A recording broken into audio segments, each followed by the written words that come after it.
And you've just heard Sun Trap by Maya's Radio Orchestra, and I'm delighted to be joined by Sam MacAdam, who's the driving force behind it. Hello, Sam. Hello, thank you so much for meeting with me and for playing my tune. Oh, it's a pleasure, absolute pleasure. Before we go on to talk about Maya's Radio Orchestra more broadly, tell us about Sun Trap. So Sun Trap was really born out of a kind of songwriting session that I had with a group of people at the University of West of Scotland. And one of our tasks was we were each to make a little haiku about anything we wanted and then share it with each other. And this was towards the start of February, so it's right at the end of a long, cold Scottish winter. And I think almost everybody's haiku had something to do with feeling overwhelmed or feeling too busy or just generally feeling like they needed to get back to nature. And it really got me thinking about how, particularly in Scotland, because we have such extreme light between the summer and the winter, that actually we are very intrinsically connected to nature. And I wanted to explore that and how, as humans, particularly nowadays in this kind of endless productivity cycle that we have to go under, that actually we're kind of living in a way which isn't natural to our mental health and how we like to live. There's a great lyric in it which refers to overwintering, which is such a good phrase. Can you explain it? Yeah, so again, this is from something else that I saw, but my friend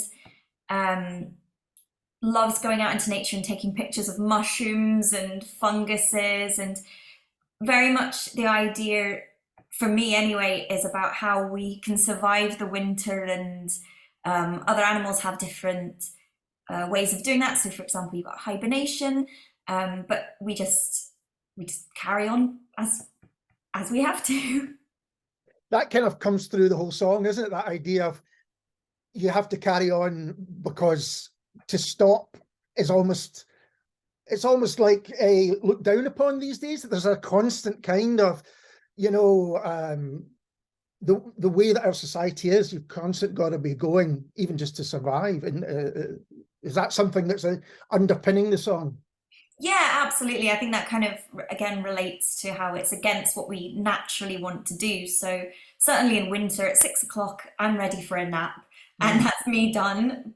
And then it's kind of the opposite, like the nights are getting lighter and everyone's staying out until about 9 or 10 and feeling a lot happier for it. But I just don't feel like there's space for that in our modern lives. I remember after or during lockdown, everyone was like, we're going to change how we live. And this is, you know, it's the start of a new way of being. And then gradually we got back to work and the work from home started stopping. And it's just like we're leaving those resolutions behind, which is a shame.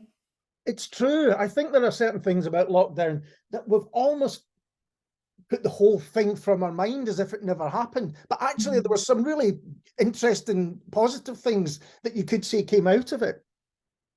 Yeah. I wonder whether as a collective, we're just trying to pretend it never happens. But Yeah. yeah, it would have been good to take something positive from it. Which, if that's the case, probably means we've all got problems coming down the road because, you know, anyway, that's maybe a different discussion. I'm interested, Sunset was produced by Lauren Gilmore, who is a musician herself, but how was that relationship between musician and producer work for you? Does it depend? Is it different each time?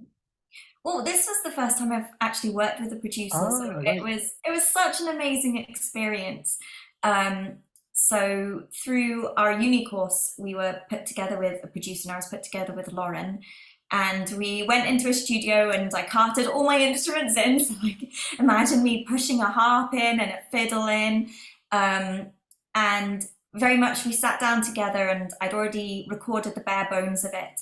And she kind of did some technological wizardry, and together we put in some synths, and it was a very collaborative process. But when I had some ideas of how I was describing things in completely unmusical terms, like, yeah, I want it to shimmer more or just feel magical at that point, Lauren's like, yes, I've got it. And then she would do whatever she was doing. And yeah, it was really incredible. And so if this was your first time collaborating in this way, was there any nerves that you were handing over one of your songs to someone else to kind of work on? Yes, because I am a bit of a control freak. But I think because I was there as well, it felt very much like the essence was still mine, and I had such complete trust in Lauren. Like she's absolutely amazing. Um, that I just felt like anything which was added extra that I didn't envision, I loved. Yeah. So everything that she did really helped elevate the song. Yeah, I'm imagining there has to be a real level of trust there. And is it something you would do going forward that you would return to, do you think? Yeah, absolutely. I loved the sound world she was able to get. So all of the kind of synths, which again isn't something that I have experience in, and then her friend Audrey put down some drums as well. So Lauren organised that for me. And again, that gives it a whole different sound world and feel than I would be able to do by myself. So yeah, it was a pleasure to be involved in the whole process. And tell us a bit about Maya's Radio Orchestra and your music. Where does the name come from, first of all? Okay, so the name is mostly to differentiate it as a project because as a musician, I do so many different things, and I very much wanted to be able to have a vehicle by which I was able to put out original kind of singer-songwriter style works. But also my style and my sound world is very kind of big and orchestral in sound, so I like to use strings and I like to use harp and piano and multi-track vocals. So I kind of wanted it to give an impression that it was like a collective or an ensemble of some sort. And then that kind of leaves the door open for later on, for maybe introducing other people or their elements and making it more collaborative. Um, yeah, and at the moment I'm gigging it solo but using a loop pedal. And I think that kind of links into the whole idea of it sounding bigger than it actually is, rather than it being a one woman thing. I think a lot of people are doing that more often in that they've maybe got songs which can be played solo, but they can have full bands as well. I'm thinking of people like Broken Chanter who, I've seen David do them live, but also when there's a great band and they work almost equally well, I think, when you do that. So it's an interesting way of doing it because it means you've got this variety and flexibility that you might not have otherwise. And I think it helps tie in as well. Like the idea of Maya's Radio Orchestra is that it's, yes, I'm gigging it, but I'm also recording it. And part of the way which I compose or create the songs is by layering everything down as I'm recording it. So it gives me that flexibility of combining the recording element and the composition element and then the live performance element. And how did you start making music? When did that go from just being someone who listened to music to, was it right from the beginning that you were interested in making it? So I think I've always written songs. I remember writing one with my next door neighbor when we were about 10 and I knew 3 chords on the guitar. So I went round and was like, Amy, we're going to write a song because I know, and it has to use these 3 chords because they're the ones that I've got. I won't share that song with you, but I still remember it. It was excellent for a 10-year-old. And then I've always loved music and I've always made music and kind of composed instrumental music. Mhm. But then over lockdown in 2021, I started recording my first 2 singles at home. And after that, I wanted to explore the songwriting element of it a bit more, so decided to go and study a master's in songwriting at the University of West of Scotland. So I think a lot of people might not even know that you can study songwriting. So what's that like? Oh, it's amazing. It's such a creative and open and very nurturing environment. So I just love how the lecturers are very free to explore your musical direction. And I feel like there's a lot of support, and the classmates again are all very collaborative. So I think on this project, this term we were all making singles, and I think I played on like four or 5 other singles. Wow. Yeah, we all got stuck in, and it's great to have that feedback from other people who are at the same stage as you, or slightly different stages, but all there to kind of learn and create. And yeah, I highly recommend it. That sounds amazing. And is there technical support as well? Are you able to, you say you're recording singles and you had Lauren come in. I take it there is that kind of actual practical support. Yeah, absolutely. So there's brilliant facilities at UWS. I think there's 3 separate recording studios, and all the lecturers know how to use them. And then for this project that Suntrap was born out of, the idea was that everybody would be given studio time and an engineer / producer to create that with you, because everybody comes from different backgrounds and has different knowledge of how to use the equipment. And that's for yourself. What were your influences, or what are your influences? I mean, it sounds like you're dealing with music right across the spectrum, from classical to pop and everything in between.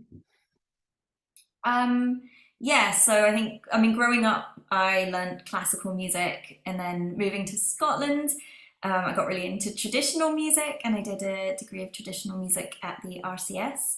Mhm. But then throughout it all, I've always listened to pop music, and I just think living in Glasgow, it's such an exciting place for new music and being able to kind of experience everything that the music scene has to offer. So yeah, my influences are wide ranging, which is kind of why I liked the whole Myers Radio Orchestra thing, because I think it gives me a lot of scope for what genres to explore. But certainly for this song, I got really interested in like 2000s sort of trip hop, like mild trip hops like Portishead and 07, and yeah, just really enjoyed the kind of chill vibes of that. That was a great time for kind of, as you say, chilled out music and stuff like that. Those albums were just fantastic, often played in cafes and bars around the city as well. They were the perfect kind of, background music too, often. So you've released the single. Is there going to be an EP or an album further down the line, or is it too early to say?